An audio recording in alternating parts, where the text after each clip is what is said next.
Welcome to EconomicZ101, the podcast made for Gen Z by Gen Z, bridging the gap between economics, finance, current events, and our generation, with speakers Vish, Wretam, Sinan, and myself, Mihir. Today, we're going to be talking about the minimum wage in America, the very social program that has held up our working class for the past 20 years.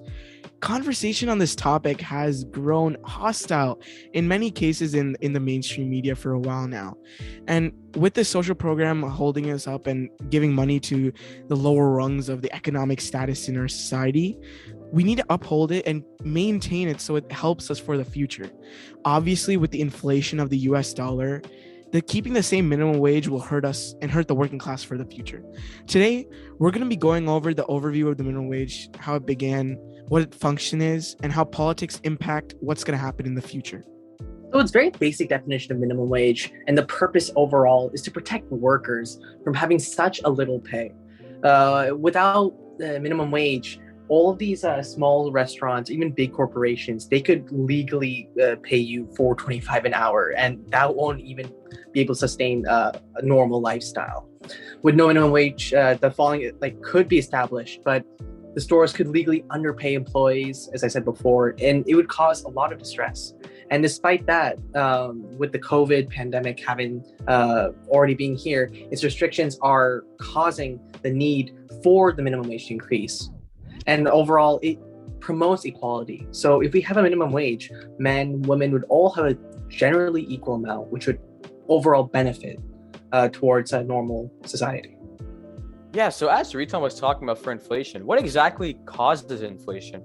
So this happens when prices increase due to production costs. So price costs for items such as like raw materials, resources, etc. The price just increases, and because of this, more items are going to cost more, right? With more items costing more and more money to buy them, then the minimum wage needs to grow to purchase said items, right? If it's being stagnant at a lower cost, while items are increasing in value, then over time, we're not going to minimum wage is not going to be enough to provide people, right? It's needed to grow in order for workers to be able to afford the changes of prices. As we know, resources, none of them are infinite, right? So when goods lessen, the price increases. Over the past 10 years, federal minimum wage is at $7.25, right? It has not been raised for over 10 years. In 1968, a minimum wage worker earned about $10.59 per hour in inflation adjusted terms. Obviously, back then, it wasn't actually $10.59. That's just as much as it's worth today. So 46% more than today's $7.25 federal minimum wage. That's the big gap. And to think that we actually went down in value is just crazy. Especially considering the fact that with the decreasing price of the dollar, the cost and the percentage of productivity is also decreasing. We have to think of it in a statistical perspective, right? With more markets, more jobs, more sectors open to new employment, if productivity is going up and wages are going down, what will that do for the future of our workplace?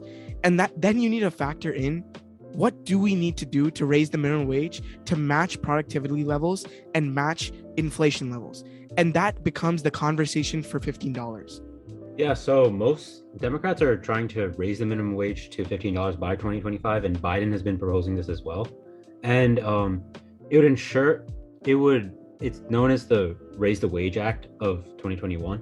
And it's an important step to make sure people aren't going towards the poverty line, right? Because with the minimum wage we have now, it's very difficult for people to survive. Another thing to take into account is the fact that minimum wage is very state reliant at this point. Considering the different economies that take precedence in the 50 states in America, different minimum wages and different costs of living greatly impact the quality of life for people that live off the minimum wage. And that's precisely why the minimum wage needs to improve in the future. As Mihir said, I think we're all overdue for an increase in the national minimum wage, right? It's been $7.25 since 2009. The value of the dollar has not changed since 12 years ago. I mean, while prices of products still continue to increase, people are still earning this very small portion of money that just isn't enough to combat the market in this day and age. Congress used to make frequent changes to minimum wage in the past, right? In the 1950s and 60s. They had continued raising the prices at the same rate. And if they kept raising it at this rate, the minimum wage would be around $23 today. In 1968, the minimum wage was $10.59. And since then, we've just had a decrease, actually, right? So as Vish was talking about before, the Raise and Wage Act, it's attempting to combat this by aiming to raise the minimum wage from $15 in 2025, which is especially needed now, considering that because the pandemic hit in 2020, just 1 year ago, many people are losing their jobs and a bunch of people are having cut salaries. So this increase in money towards the working class is necessary. I also think something we need to highlight is that the jobs that these minimum wages, that are being pushed for are important. We have essential workers who have been working hard even during the pandemic, and yet they don't have that $15 minimum wage. And I believe it was in 2018, essential workers made up nearly 22.3 million, had a minimum wage of less than $15 an hour. And imagine sacrificing your life, especially during a pandemic, and not having enough money to even pay for your rent. Especially like, as you bring up essential workers, the conversation moves beyond financial incomes for many people. It also brings in a racial perspective that's important to note, considering in our mixed economy. Especially now in 2019, Hispanic workers were paid almost 11% less than white workers at a similar age and education level. Just think about that. These slight racial differences between the quotas that we make for ourselves give transparency to the economic status that people in our society have.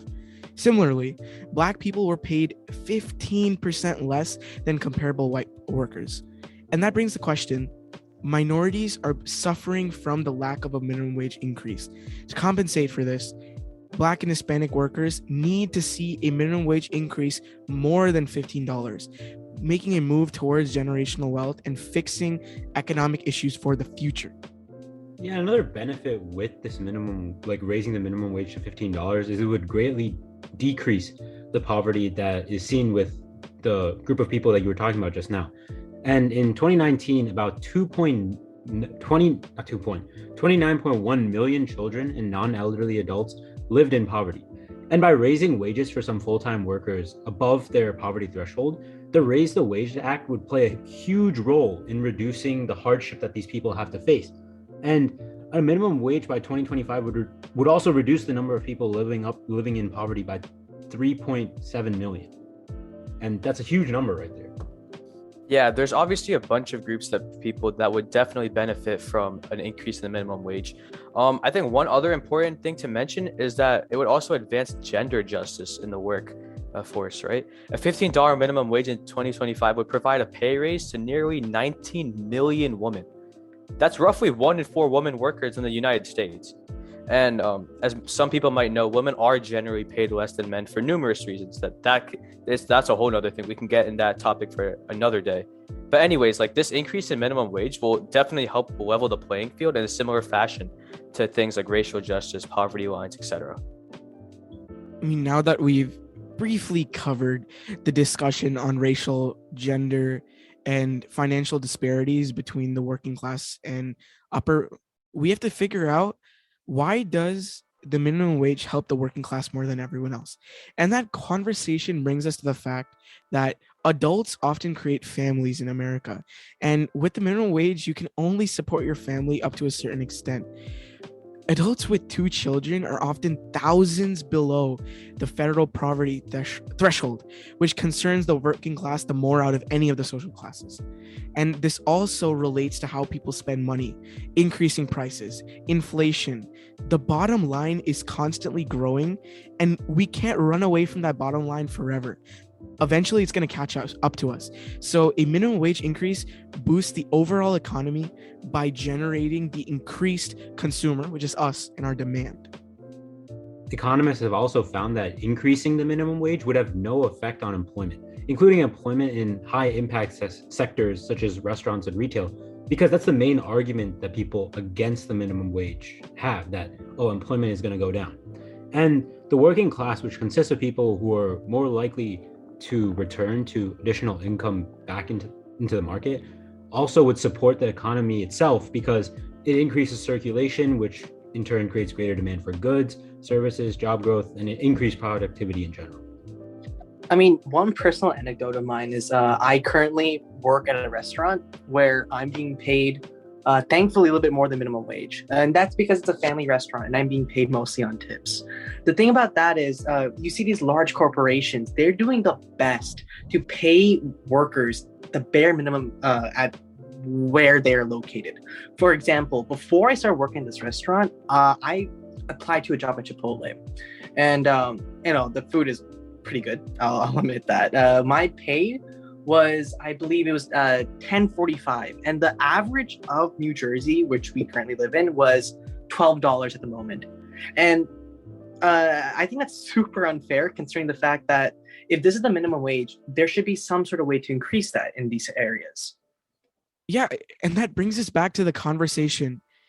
The minimum wage doesn't care about where you came from, doesn't care about your background, doesn't care how hard you worked or what you've dealt through to come here.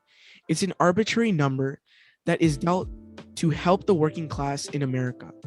And right now it's not doing its job, whether it is because of the racial gender disparities in America or the fact that inflation is creeping up and making money less worth than it was before. Fixing these issues is not only going to be a people problem, it's going to be a politics problem.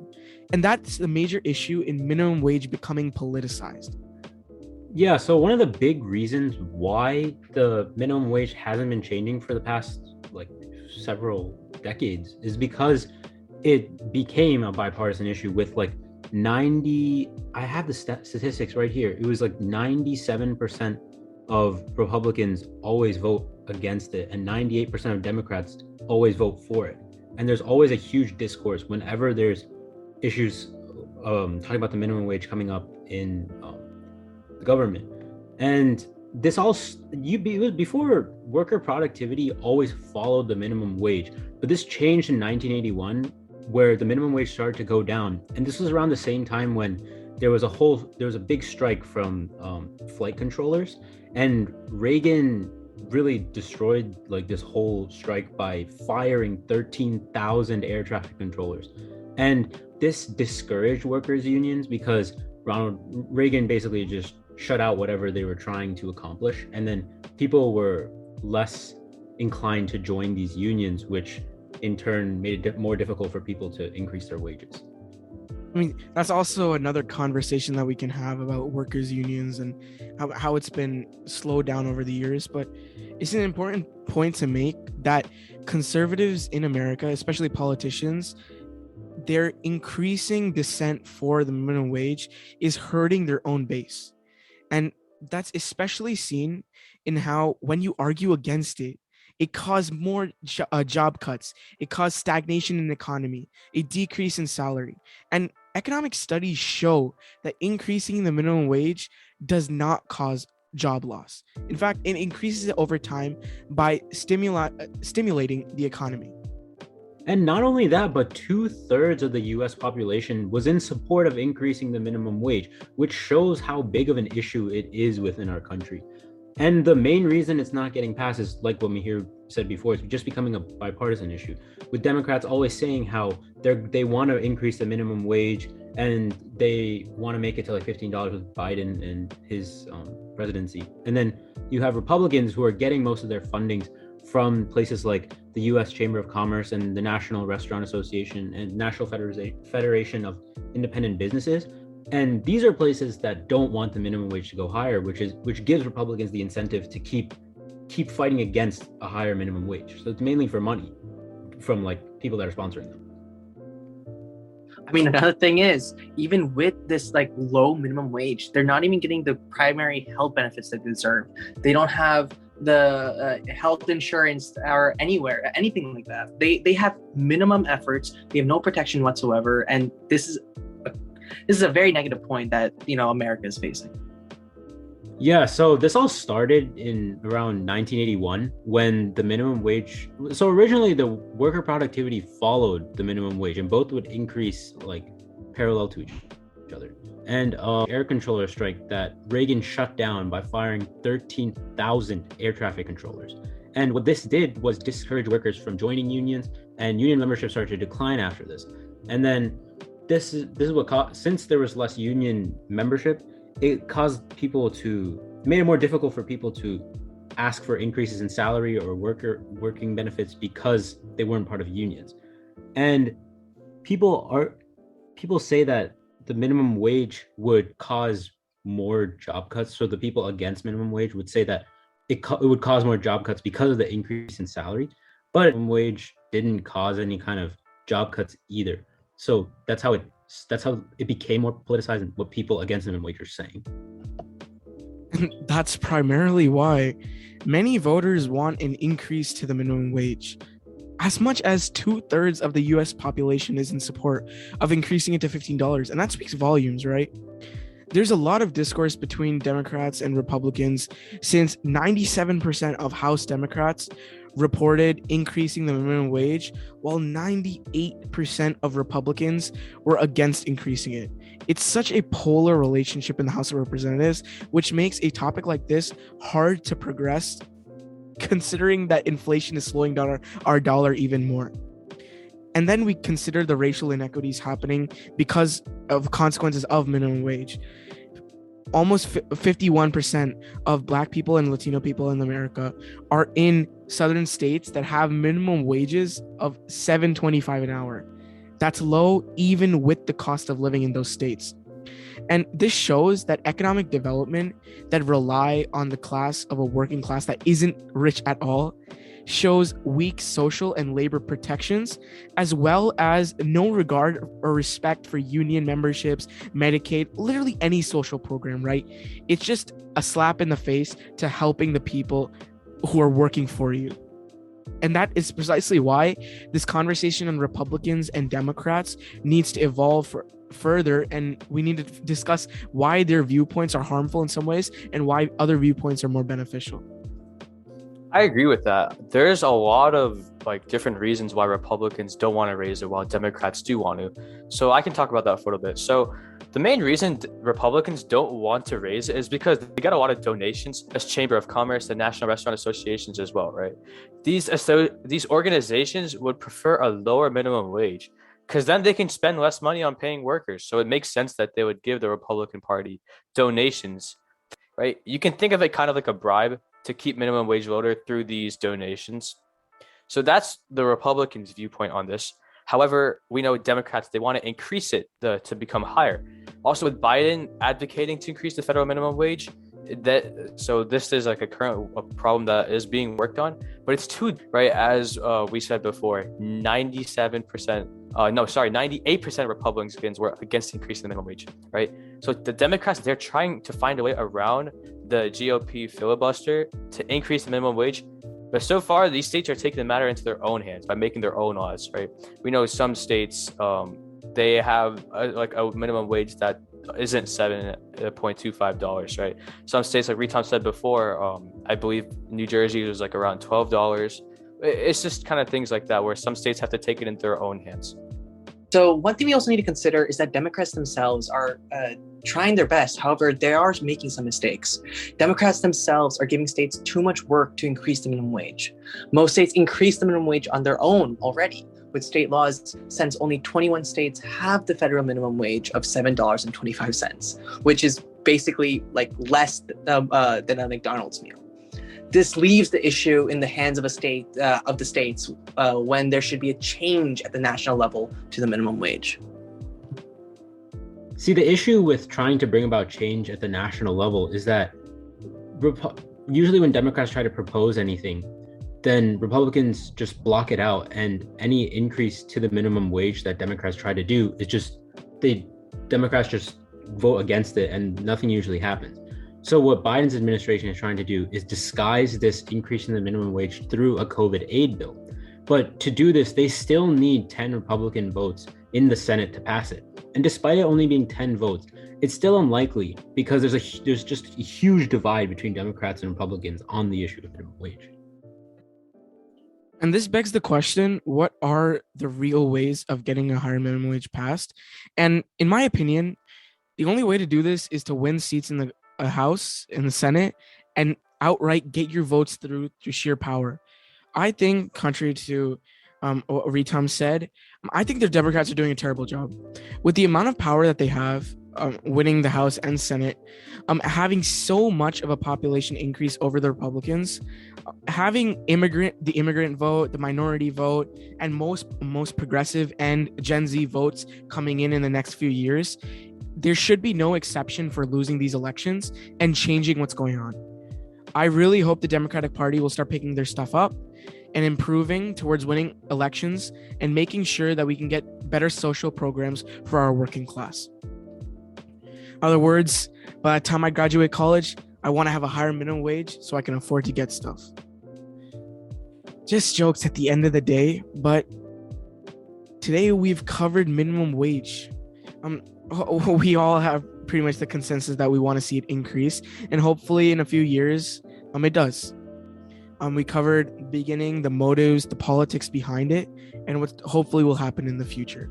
Thank you so much for listening. We're going to do our next podcast very, very soon. It's been great, and goodbye. You guys- Bye.